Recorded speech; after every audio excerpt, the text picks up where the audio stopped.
So I think he said there's an original set in here. Photos. Boy, that thing was a mess. I thought it was such a peach, you said. Well, it was. See, it was an original white stripe car. Now you can see from the original stripes how high. This is factory stuff. Look how low they were. I wouldn't put them there. Whenever you can find original pictures of the car before it got torn apart with the original graphics, the original sheet metal on it, it's a great tool when it comes to putting the car back together again, especially when you do it the way that I do it. Because I don't just want to put the decal on the back of the Roadrunner in accordance with the assembly manual that Chrysler put out. I want to put it exactly where it spent its first 40 years. Now, is the white going to come off the other? I just want you to focus on this right now.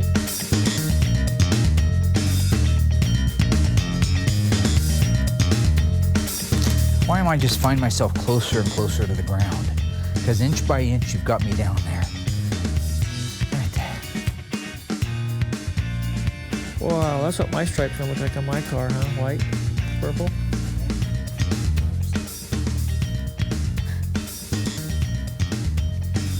So frustrating. Installing these decals can be extremely difficult. It can take a lot of time. You have to be really patient. And it can be really frustrating when you're working along and all of a sudden you get an air bubble in it. And the only helper you got around is Darren. So it begins to kind of gnaw at you, and you'll find that you start to get a little bit impatient as time goes on. And by the time it's over, you need aspirin. It's crooked. Wow, after all that, it's crooked. Don't be picking my work apart. It looks good.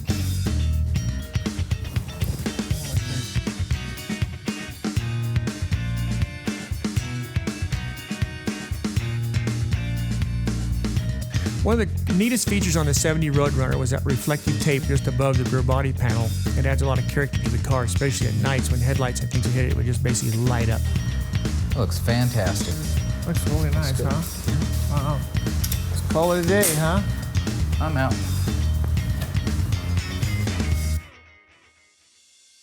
Everybody, Mark here from Graveyard Carz. I can't put the top up until you hit subscribe. So I'm begging you. Hit subscribe.